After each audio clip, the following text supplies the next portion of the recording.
Over active bladder actually है क्या? Please explain. अगर कोई भी आदमी या कोई भी चीज अपने नॉर्मल एक्टिविटी से अगर वो ज्यादा एक्टिव हो जाए, that means this is called over over active. Active. तो सर क्या इंडिया में ये प्रॉब्लम महिलाओं में ज्यादा कॉमन है या पुरुषों में? तो सर कॉमन सिम्टम्स क्या क्या है? अगर प्रोस्टेट का साइज बहुत ज्यादा बढ़ जाता है सर तो ऐसी क्या वजह है जिससे महिलाओं में ये ज्यादा होता तो जिसमें जो सामान्य कारण है उसमें क्या है कि महिलाओं में है? क्या बढ़ती एज के साथ इसके बढ़ने के चांसेस हाई हो जाते हैं, रिस्क बढ़ जाता है? देखिए बहुत सारे ऐसे कंडीशंस हैं जिसमें कि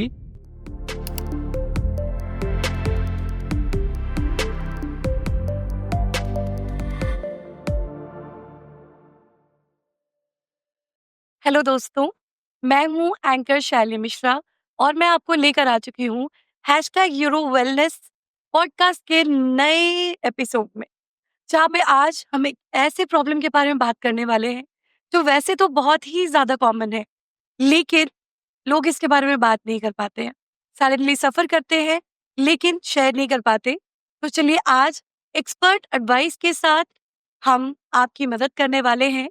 जी हाँ, आज हम जिस टॉपिक को कवर करने वाले हैं वो काफी ज्यादा कॉमन है इंडिया में।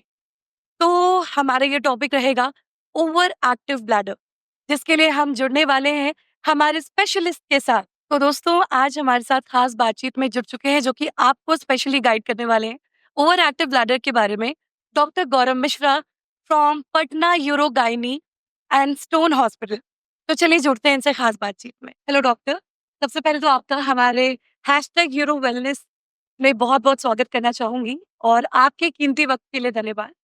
तो सर मैं आपसे सबसे पहला सवाल पूछना चाहूंगी कि आप अपने बारे में सबसे पहले तो हमारे दर्शकों को इंट्रोड्यूस करें। Thank you so much for giving this opportunity. मेरा नाम डॉक्टर गौरव मिश्रा है और मैं सीनियर कंसल्टेंट यूरोलॉजिस्ट हूँ और मैं Patna euro gynae and stone hospital जो कि दानापुर खगौल रोड में स्थित है, मैं वहीं पे कार्यरत। सर मैं आपसे एक सवाल पूछना चाहूंगी, जैसे आप डॉक्टर बने हैं तो आप डॉक्टर क्यों बने, इसके पीछे आपका पर्पस क्या था? और अगर आप डॉक्टर नहीं होते तो आप क्या होते? देखिए एक्चुअली बचपन से ही मेरा इच्छा था कि मैं डॉक्टर बनूं और मेरे से ज़्यादा मेरा इच्छा मेरे फादर को था। अच्छा।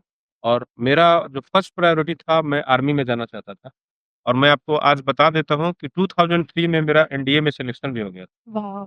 लेकिन मेरे फादर को ये चीज़ अच्छा नहीं लगा, वो बोले कि नहीं आप एक डॉक्टर बनिए। और मेरे फादर ने मुझे बहुत इसके लिए उन्होंने अब क्या बोलूँ मैं आपको, उन्होंने बहुत सारी उनकी प्रेरणा और उनकी जो भी इच्छाएँ थी, उसको पूरा करने के लिए इवन मैं 2003 में मेडिकल कंप्लीट किया लेकिन उसमें मेरा रैंक पीछे था, तो कुछ दिन के लिए मैं वेटनरी में एडमिशन लिया। लेकिन मेरा फर्स्ट प्रायोरिटी था कि मैं आर्मी में जाऊँ। हम्म। लेकिन जब मैं आर्मी में नहीं जा पाया और क्योंकि मेरे फादर का इच्छा था कि मैं एक डॉक्टर बनूँ, तो मुझे लगा कि अपने इच्छा से ज़्यादा मेरे फादर की इच्छा को मैं पूरा करूँगा, तो ये मेरे लिए बहुत बड़ा इसीलिए मैं डॉक्टर बना, लेकिन डॉक्टर बनने का मेरा कभी शौक नहीं था। Actually I want to become Indian army. ओह, क्या बात है। तो इंडियन आर्मी में जाके भी कहीं न कहीं आप लोगों की सेवा करने सेवा वाले हैं करते हैं, बिल्कुल। और अभी भी आप लोगों की सेवा कर रहे हैं। तो डॉक्टर साहब मुझे लग रहा है कि पेरेंट्स की एडवाइस इसलिए हमेशा सुननी चाहिए, क्योंकि जैसा कि आपके फादर ने आपसे कहा कि आप एक डॉक्टर बनो और आज आप एक इतने अच्छे न्यूरोलॉजिस्ट हैं और इंडिया की सेवा कर रहे हैं, देश भर की सेवा कर रहे हैं। तो मैं आपसे पूछना चाहूँगी कि out of so many fields, medical में तो बहुत सारे स्पेशलाइज़ेशन होते हैं, तो आपने यूरोलॉजी को क्यों सेलेक्ट किया? देखिए ये आपने बहुत अच्छा क्वेश्चन भी पूछा और मैं आपके इस पॉडकास्ट के माध्यम से मैं बाकी लोगों को भी मैं ये बताना चाहूँगा कि पेरेंट्स का एडवाइस क्यों इम्पोर्टेंट है। हुँ। जैसा जब मैं छोटा था तो मैं सिर्फ़ मुझे लगता था कि मैं एक आर्मी में जाऊँगा तभी मैं सेवा करूँगा। मेरे फ़ादर का सोच देखिए कैसा था कि उन्हें लगता था कि नहीं ये डॉक्टर बनेंगे तो ये ज़्यादा सेवा करेंगे। बिल्कुल। तो और मुझे अब लगता है कि नहीं, मेरा डिसीज़न सही नहीं था, मेरे फ़ादर का डिसीज़न सही था। अगर वो मुझे इस जगह पे नहीं लाते, तो शायद मैं इतना मतलब जितना जिस जगह पे मैं हूँ और जितना लोगों का मैं सेवा कर रहा हूँ, उतना मैं नहीं कर पाता। अच्छा। तो आज के जनरेशन के लिए भी ये एडवाइस है कि अगर आपके पेरेंट्स आपको बोलते हैं कुछ करने के लिए, आप उनके एडवाइस को मानिए। क्योंकि ये वो सिर्फ़ आपके लिए नहीं सोचते हैं, वो आपके समाज के लिए सोचते हैं, आपके फ्यूचर के लिए सोचते हैं, ये सबके लिए सोचते हैं। तो ये बहुत इम्पोर्टेंट है कि आप अपने पेरेंट्स जो आपके बता रहे हैं, उनकी बातों को अच्छे से सुनिए, समझिए और उसको कैरी करिए। Thank you sir. और चलिए इसी के साथ हम टॉपिक की ओर बढ़ते हैं। तो आज का हमारा टॉपिक है ओवर एक्टिव ब्लैडर। तो सर बहुत सारे लोगों को तो एक्चुअली पता ही नहीं है कि ये होता क्या है। तो सबसे पहले मैं आपसे जानना चाहूँगी कि ओवर एक्टिव ब्लैडर एक्चुअली है क्या? Please explain. देखिए, सबसे इम्पोर्टेंट चीज़ है, ये मैं आपके इस माध्यम से बताना चाहूँगा कि ओवर एक्टिव ब्लैडर जैसा कि नाम है, हाँ। ओवर एक्टिव मतलब अगर कोई चीज़ सामान्य से ज़्यादा अगर एक्टिव हो जाए, सिंपल सिंपल लेमन लैंग्वेज में मैं आपको बताना चाहूँगा कि अगर कोई भी आदमी या कोई भी चीज़ अपने नॉर्मल एक्टिविटी से अगर वो ज़्यादा एक्टिव हो जाए, that means this is called over over active. Active. ऐसे ही हमारा यूरिनरी ब्लैडर होता है। यूरिनरी ब्लैडर का काम क्या होता है? Storage of urine. उसका एक लिमिटेशन है। ये कितना यूरिन जब उसमें स्टोर्ड हो जाएगा, तब हम लोग वॉयड करने के लिए जाएँगे, तब हम लोग पेशाब करने के लिए जाएँगे। अच्छा। मतलब हमारा यूरिनरी ब्लैडर में अगर 500 टू 600 एमएल अगर यूरिन जमा हो जाता है, हुँ। तो हमारे ब्रेन को सेंस जाता है अच्छा। कि मुझे अब वॉयड करना चाहिए। हुँ। ठीक है? तो अगर इसमें अगर कहीं प्रॉब्लम आता है, दैट मीन्स कि इफ अगर पेशाब जो है आपका 100 एमएल नहीं हुआ और ब्रेन को मैसेज चला गया अच्छा। कि आप जल्दी जाओ पेशाब करने। अच्छा। बात समझी? तो ये हो गया ओवर एक्टिव। इसको हम लोग बोलते हैं ओवर एक्टिव ब्लैडर। अगर यूरिनरी ब्लैडर अपने सामान्य प्रोसेस से ज़्यादा अगर एक्टिव हो जाए, ज़्यादा अगर जल्दी-जल्दी वॉइड करने के लिए प्रेरित करे, हुँ। That is called over active bladder. Common symptoms क्या-क्या हैं? मतलब हमारे जो दर्शक हैं, उनके अंदर क्या सिम्पटम नज़र आएँगे कि वो अपने आप को डॉक्टर के पास लेकर जाएँगे, कि हाँ भाई ये प्रॉब्लम हो सकती है? देखिए, सबसे जो इसका मुख्य सिम्पटम्स है, इसमें क्या होता है कि पेशाब जल्दी-जल्दी लगना। अच्छा। The most common symptoms of over active bladder is increased frequency. Hmm. Patient बार-बार वॉशरूम जाएँगे।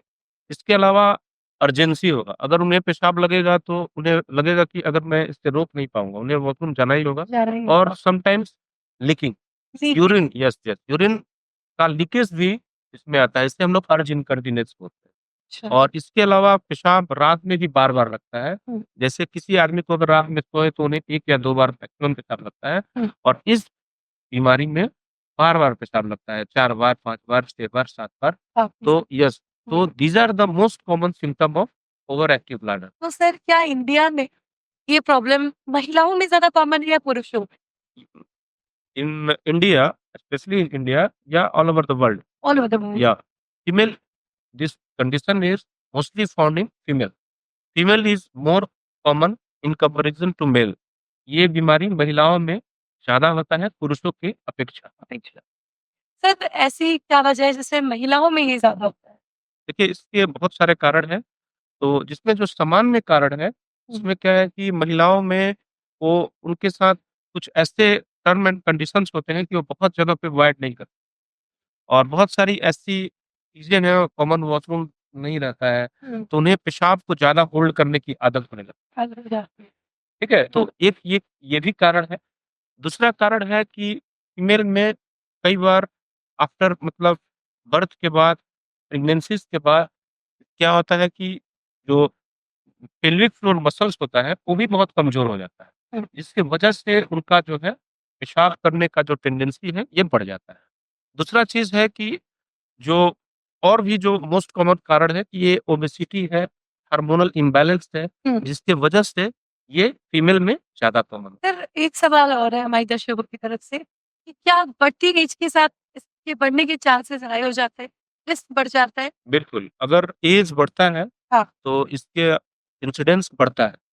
मेल और फीमेल दोनों में मेल और फीमेल दोनों में बढ़ता है। अच्छा। जैसे-जैसे इंसिडेंस बढ़ता है, इसका ऐज बढ़ता है, वैसे-वैसे इंसिडेंस बढ़ता है हुँ। और इसका मुख्य कारण यही है, हुँ। हार्मोनल इम्बैलेंस और पेल्विक फ्लोर फीमेल में specific in females, pelvic floor muscles like pregnancy and all. या इन फीमेल लाइक प्रेगनेंसी या फिर ऑब्स्ट्रक्टेड लेबर या नॉर्मल वेजाइनल डिलीवरी, हुँ। तो ये सब कंडीशंस हैं जिसमें कि ये चीज़ें इंक्रीज़ करता है। तो ये तो बात हो गई ओवर की। तो हमारे दर्शकों को पता चल गया है कि वो क्या है।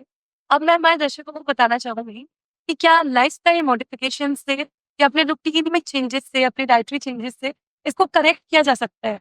बिल्कुल, ये जो ओवर एक्टिव ब्लैडर है, इसका जो मुख्य जो ट्रीटमेंट है। हम लोग कोई भी पेशेंट आते हैं तो उनको हम लोग यही समझाते हैं कि lifestyle modification is the first treatment of over active bladder. Okay. Patient को हम लोग ये समझाते हैं कि आप अपना लाइफ़स्टाइल मॉडिफिकेशन करिए। जैसे कोई पेशेंट है अगर रात में ज़्यादा देर तक जगती हैं, तो हम लोग उनको पहले बताते हैं कि अपना रूटीन सेट करिए। कि आपको रात में कितने बजे सोना है, मॉर्निंग में कितने बजे जगना है, उसके बाद मॉर्निंग में जगने के बाद एक्सरसाइज़ करना है। अगर आप coffee, cold drink, junk food या फिर जो भी पिज़्ज़ा, बर्गर ये सब ज़्यादा ले रही हैं, तो उसको अवॉइड करिए। कॉफ़ी को अवॉइड करना है, चॉकलेट को अवॉइड करना है और ओबेसिटी को अवॉइड करना है। स्पेशली हम लोग बोलते हैं कि आप ओबेसिटी को कोशिश करिए कम करने, वेट लूज़ करने का प्रयास करिए। इसके लिए हम लोग जो फीमेल होती हैं, उनको एक स्पेशल तरह का एक्सरसाइज़ सिखाते हैं, जिसे हम लोग बोलते हैं Kegel exercise. Kegel Kegel exercise. Exercise female को का जो पेल्विक फ्लोर मसल्स होता है, उसको ये स्ट्रेंथनिंग का काम करता है, जिससे यूरिनरी ब्लैडर का जो कैपेसिटी होता है, उसको और पेशाब का जो होल्डिंग कैपेसिटी होता है, उसको ये बढ़ाता है। तो हम लोग फीमेल को एडवाइस करते हैं कि आप लाइफ़स्टाइल मॉडिफिकेशन करिए, इससे उनके बहुत फ़ायदा मिलता है। जैसा कि आपने बताया कि लाइफ़स्टाइल मॉडिफ़िकेशन से फ़ायदा है। इसका मतलब ये भी निकाला जा सकता है कि अगर लाइफ़स्टाइल खराब है, तो ये प्रॉब्लम होने के चांसेस ज़्यादा है। तो क्या ऐसी लाइफ़स्टाइल है जिसकी वज़ह से ये प्रॉब्लम काफ़ी ज़्यादा ट्रिगर हो जाते हैं? ये इसका रिस्क फैक्टर है। हुँ, ओवर एक्टिव ब्लैडर का जो रिस्क फैक्टर है, रिस्क फैक्टर। ये सबसे जो इम्पोर्टेंट रिस्क फैक्टर्स है, लाइफ़स्टाइल जिसका अच्छा नहीं रहता है। हुँ, जिनको अपने टाइम टेबल का वैल्यू नहीं रहता है, हुँ। जो खाने-पीने में परहेज़ नहीं करते हैं, नहीं, वो अपने शरीर के लिए कुछ नहीं करना चाहते हैं, वैसे लोगों में इस तरह का प्रॉब्लम होता है और these are the risk factors for the over active bladder. तो स्पेशली वैसे फीमेल्स में जो ओबेस है, हुँ, जो अपना रूटीन नहीं फ़ॉलो करती हैं, हुँ, जो अपने टाइम टेबल से नहीं रहती हैं, हुँ। जो अपने लाइफ़स्टाइल को मेंटेन नहीं कर पाती हैं, मेंटेन नहीं है। तो वैसे लोगों में ये डिज़ीज़ काफ़ी कॉमन है। ओके। तो जैसे कि हमारे दर्शक हैं, अगर इनमें से कुछ दर्शक हैं जिनको ये दिक्कत हो रही है, उनको लग रहा है कि शायद इनमें से सिम्पटम्स हैं हमारे में, कॉमन सिम्पटम्स हैं, तो वो डायग्नोसिस कैसे लगे? मतलब वो इसकी जाँच कैसे कराई जाएगी और इस किन-किन चीज़ों से? इसकी जाँच के लिए तो सबसे पहले हम लोग को ओवर एक्टिव ब्लैडर को डायग्नोसिस करने के लिए हुँ, सबसे है कि पेशेंट को हम लोग रूल आउट करते हैं कि कोई डिज़ीज़ है कि नहीं। अच्छा। कुछ ऐसे डिज़ीज़ भी होते हैं जिसकी वजह से इस तरह का सिम्पटम्स बनता जैसे है। जैसे यूरिनरी ट्रैक्ट इन्फेक्शन है, जो कि UTI. Yes, UTI is also very common in female. हुँ, तो हम लोग इसको रूल आउट करते हैं कि यूटीआई है कि नहीं। हुँ, इसके अलावा कोई स्टोन डिज़ीज़ है कि नहीं हुँ, और अगर कोई यूरेथ्रल स्ट्रक्चर की डिज़ीज़ है कि नहीं हुँ, या अगर मेल हैं तो उनको हम लोग रूल्ड आउट करते हैं कि कोई प्रोस्टैटिक डिज़ीज़ है कि नहीं, जैसे बिनाइन प्रोस्टैटिक हाइपरप्लेसिया है हुँ, या समटाइम्स ब्लैडर स्टोन्स या लोअर यूरेटरी स्टोन्स। हुँ, तो these are the some diseases which are looking like over active bladder. हम लोग पहले इसको रूल्ड आउट करते हैं कि हुँ, कहीं ये सब चीज़ें तो नहीं है। अगर ये सब चीज़ें नहीं हैं, तब हम लोग डायग्नोसिस करते हैं कि ये ओवर एक्टिव ब्लैडर है।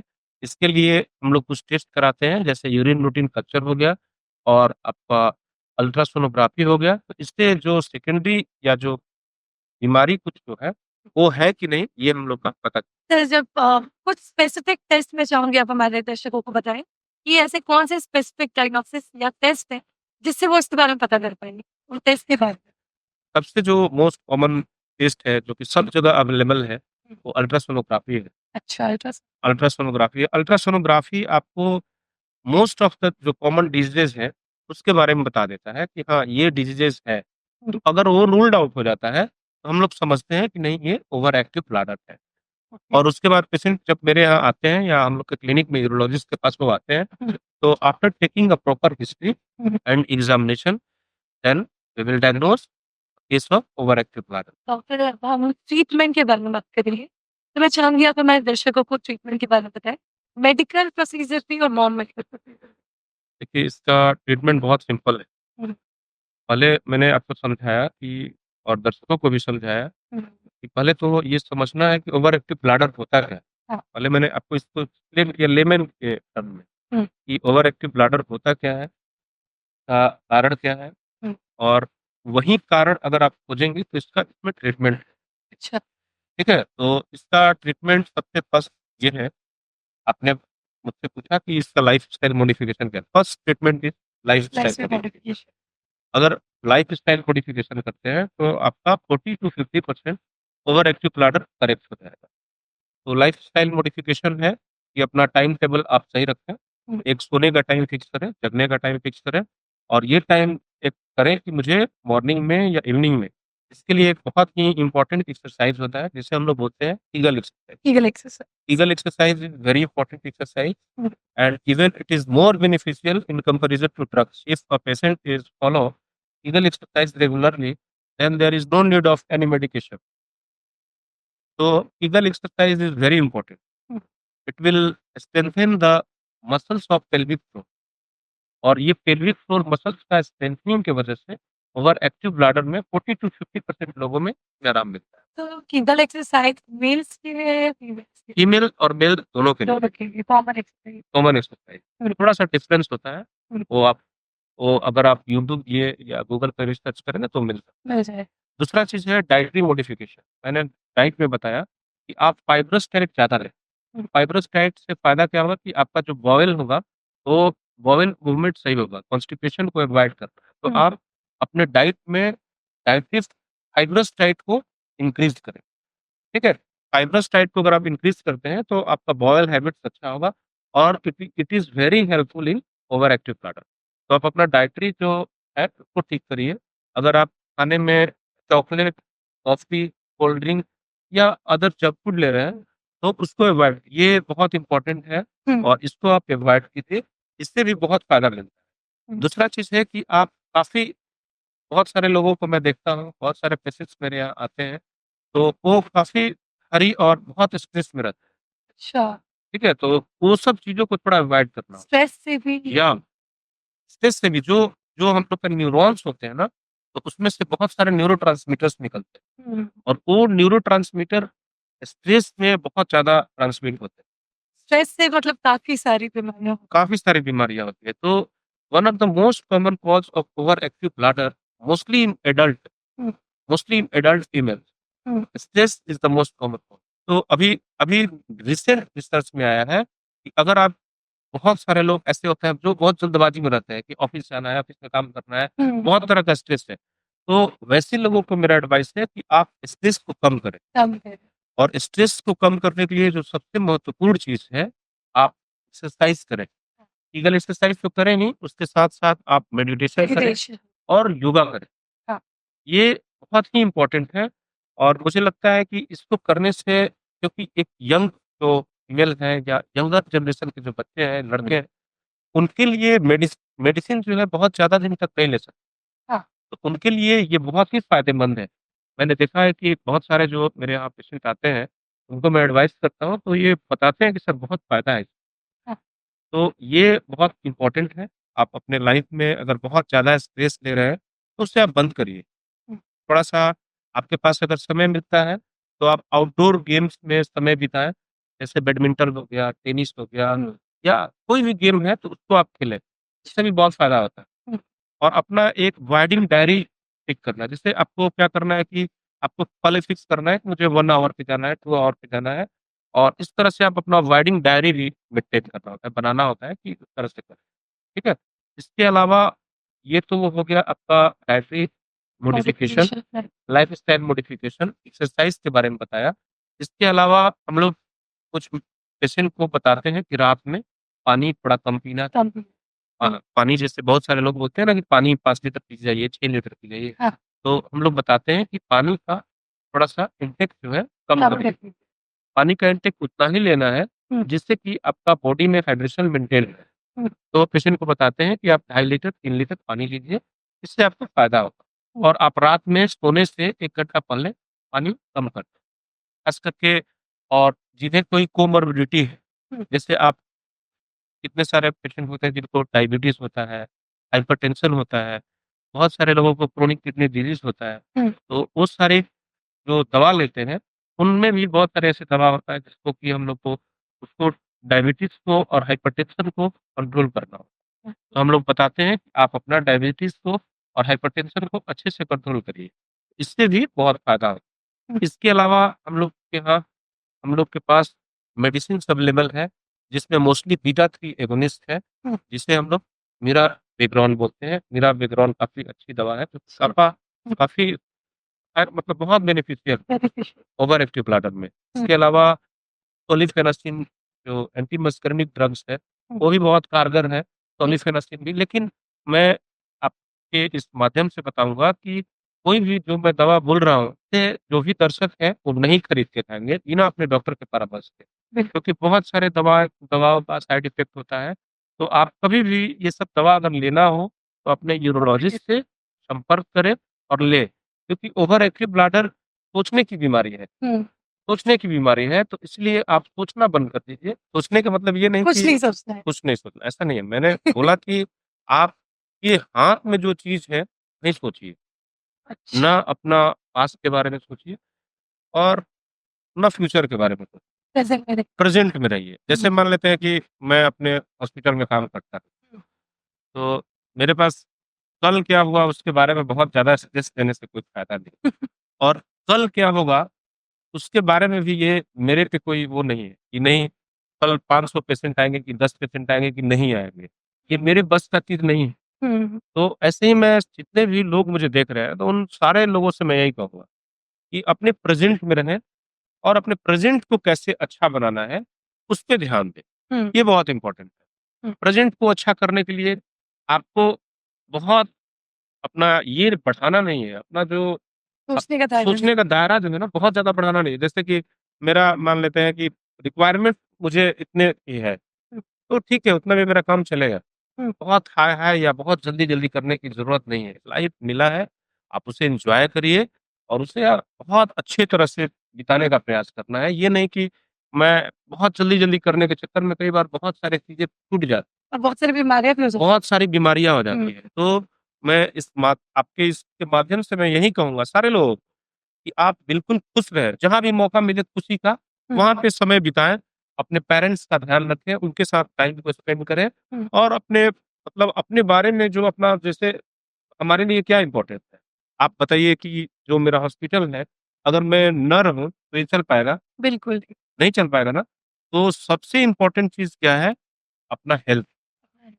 आप 24 घंटा मिलता है आपको, 24 आवर्स सारे लोग के पास रहता है हुँ, और उसमें से आपको 1 आवर अपने लिए देना है, बताएँ। हुँ, अपने हेल्थ के लिए देना है। बिल्कुल। ये बहुत इम्पोर्टेंट है। अगर आप 1 घंटा अपने शरीर के लिए देते हैं, अपने हेल्थ के लिए देते हैं, तो आप फिट रहेंगे और आपका जो भी काम है एकदम अच्छे तरीके से चलेगा। कोई स्ट्रेस लेने का ज़रूरत नहीं, आप फिट रहेंगे, सब काम चलते रहेगा।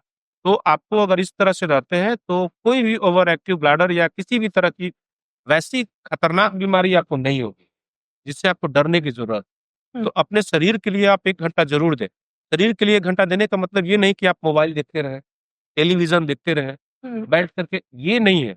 1 घंटा देने का मतलब है, आप उसको अपना समय जो है, अपने शरीर को शेपिंग जैसे शेपिंग का मतलब होता है कि exercise, yoga. Exercise, yoga, meditation, है ना? और अच्छे खाने कैसे हुँ, मतलब खाएँ, तो इस तरह की चीज़ों में आप ध्यान रखिए, तो आपको इससे बहुत फ़ायदा होगा। तो जैसा कि सर आपने अभी बताया कि लाइफ़स्टाइल में प्रॉब्लम्स होने से ये बीमारियाँ कॉमन हो जाती है और हो सकता है कम एज से ये बीमारियाँ अब धीरे-धीरे होने लग रही हैं क्योंकि लोग स्ट्रेस भी लेते हैं, उनका लाइफ़स्टाइल भी अच्छा नहीं है और जंक फूड भी बहुत, बहुत, बहुत ज़्यादा खाते हैं।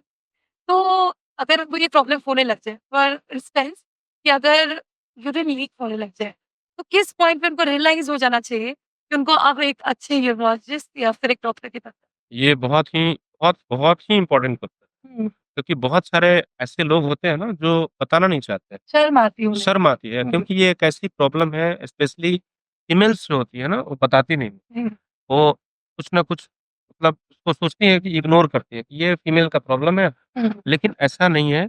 आपको जब कोई भी मतलब इस तरह का समस्या ज़्यादा बढ़ने लगे, हुँ, मतलब अगर आपको यूरिन लीक होने लगे या आपको लगता है कि नहीं आप इसको कंट्रोल नहीं कर पा रहे हैं, तो आप अपने यूरोलॉजिस्ट के पास जितना जल्दी मिलते हैं ना, इतनी जल्दी। जितना जल्दी मिलते हैं मतलब मीन्स कि आपको आप सर अगर एग्ज़ैक्टली किस पॉइंट पे मैं आपको आपको ज़्यादा अगर मान लेते हैं कि परेशानी होने लगी, जैसे आप लगता है कि नहीं अब ये मैं पेशेंट खुद बताने लगते हैं कि हाँ, मुझे ये परेशानी ज़्यादा होने लगी। अब मैं इसे रोक नहीं पा रहा हूँ। जो भी जैसे डायट्री कंट्रोल करके देख लिया, मेडिटेशन करके देख लिया, स्ट्रेस लेके छोड़ के देख लिया, हुँ, फिर भी मुझे कंट्रोल नहीं हो रहा है। नहीं तो वैसे पॉइंट पे अपने यूरोलॉजिस्ट से ज़रूर मिलना चाहिए। हुँ, अब ये डिले नहीं करना चाहिए। आप बहुत सारे लोग क्या करते हैं ना कि गूगल देखते हैं, यूट्यूब देखते हैं। तो उतना ही तक रुकना है। यूट्यूब, गूगल ये सब जो भी आप मुझे भी देख रहे हैं, तो मैं ये नहीं कहूँगा कि आप मेरा जो पॉडकास्ट देख लिया, अपना से अपना ओवर एक्टिव ब्लैडर का ट्रीटमेंट ऐसा नहीं है। आप जितना डाइटरी मॉडिफिकेशन कर लीजिए, जो एक्सरसाइज़ है कर लीजिए। अगर आपको नहीं आराम मिल रहा है ना, तो आप तुरंत यूरोलॉजिस्ट से मिलिए। कई बार ऐसा भी होता है कि इसके साथ कई दूसरे डिजीज़ेज़ भी एसोसिएटेड होते हैं। तो वो यूरोलॉजिस्ट आपको रूल्ड आउट करते हैं। अच्छा। तो इसीलिए अपना यूरोलॉजिस्ट से जब आपको लग रहा है कि नहीं अब मेरे से कंट्रोल से बाहर जा रहा है, तुरंत मिलिए और इसका इलाज बहुत ही अच्छा है और मुझे लगता है कि 90 टू 95% पेशेंट बिल्कुल ठीक हो जाते हैं।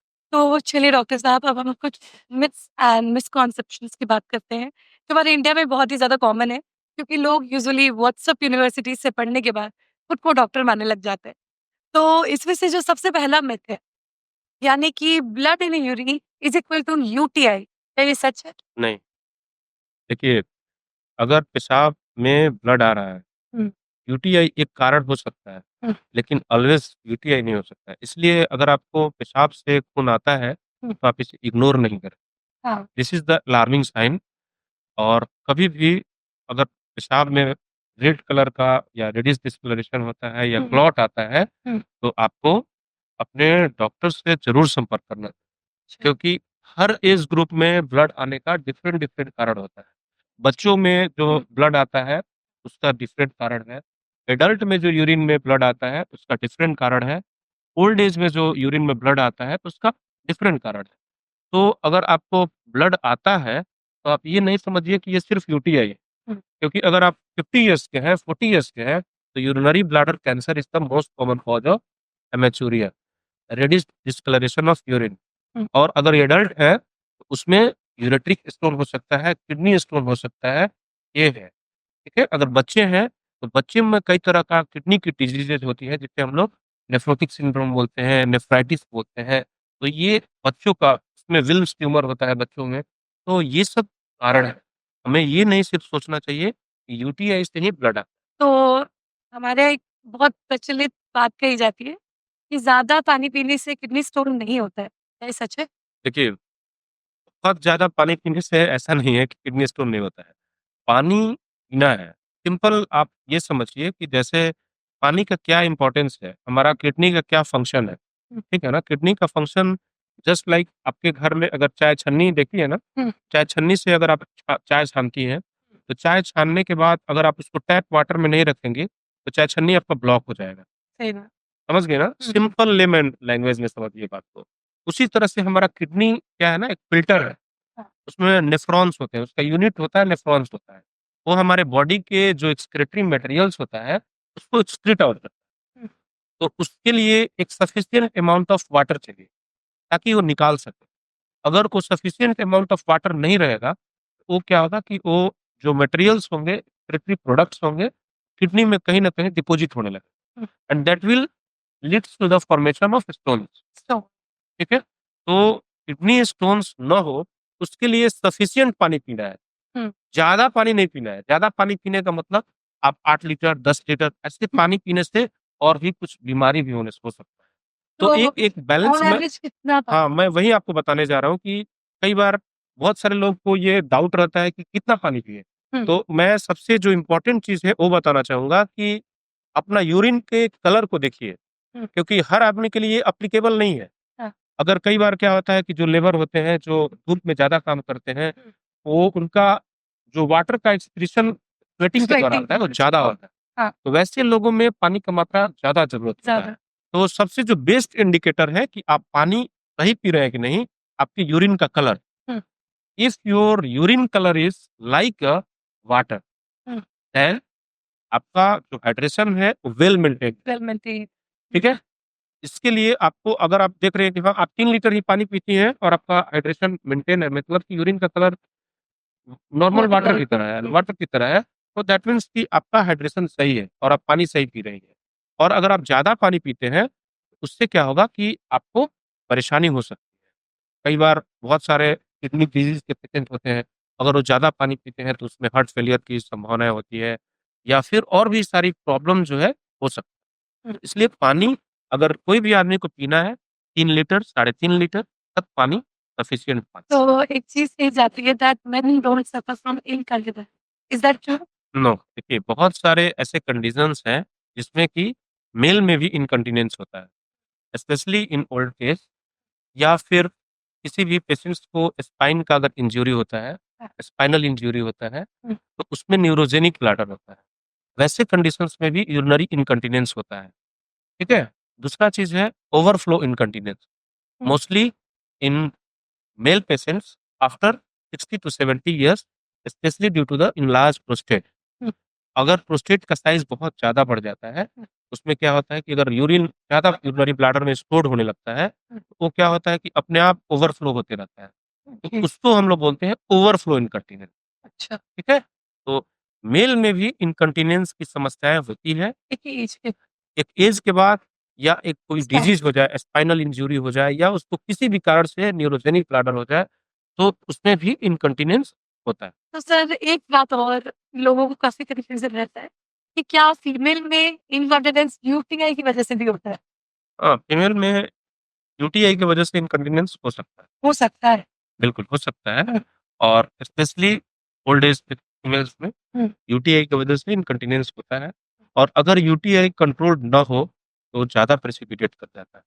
इसीलिए यूटीआई एक ऐसा बीमारी है, जिसे हम लोग को लाइटली नहीं लेना चाहिए।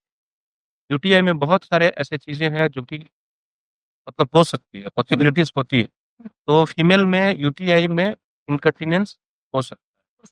अगर वो कंट्रोल नहीं होगा, तो उनको यूरिनरी इनकंटीनेंस हो सकता है। तो सर जो लोग डायबिटिक हैं, जैसे कि उनके बारे में कहा जाता है कि अगर आपको डायबिटीज़ हो गया है, तो आपको हार्ट डिज़ीज़ होगा ही होगा। तो क्या डायबिटिक लोगों को इनकंटीनेंस की समस्या भी आएगी? हाँ, देखिए ये डायबिटिक एक ऐसी बीमारी है, जो हमारे शरीर के करीब-करीब सारे अंगों को प्रभावित करता है। हुँ। इसमें जो जो ब्लड शुगर्स होता है ना, वो मसल फाइबर पे जाके डिपॉज़िट होता है, हुँ। न्यूरॉन्स पे डिपॉज़िट होता है, हुँ। जिसके वजह से अगर न्यूरॉन्स जो हमारे बॉडी के नर्व्स होते हैं, उसपे अगर डिपॉज़िट होता है, तो न्यूरोपैथी होता है और अगर हमारे बॉडी के मसल्स पे डिपॉज़िट होता है, तो मायोपैथी जिसे हम लोग जैसे हमारा यूरिनरी ब्लैडर क्या है? मसल्स है, उसमें डिट्रस्टेड मसल्स है, हुँ। जो कि कॉन्ट्रैक्शन में हेल्प करता है। हुँ। अगर आपका शुगर कंट्रोल नहीं रहेगा, वो मसल्स पे जाके डिपॉज़िट मसल पे अगर डिपॉज़िट होगा, तो वो क्या करेगा कि आपके डिट्रस्टर मसल्स को वीक करेगा, तो इनकंटीनेंस होने लगेगा। तो जितने भी डायबिटिक पेशेंट्स हैं, अगर वो अपना शुगर को स्ट्रिक्ट कंट्रोल करते हैं, तो उनमें पॉसिबिलिटीज़ जो रहती है इनकंटीनेंस की, वो कम होती कम है, हो जाए। कम हो जाती है।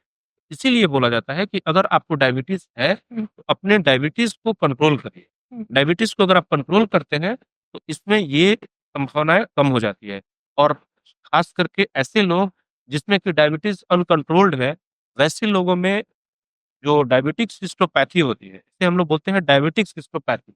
मतलब कि उसका जो यूरिनरी ब्लैडर है, डायबिटीज़ की वजह से उसके मसल्स हैं, वो कमज़ोर हो जाते हैं। हुँ। तो वैसे लोगों को अपने जितने भी इस तरह के लोग होते हैं, उसमें इनकंटीनेंस का चांसेस बढ़ जाता बढ़ है। जाए।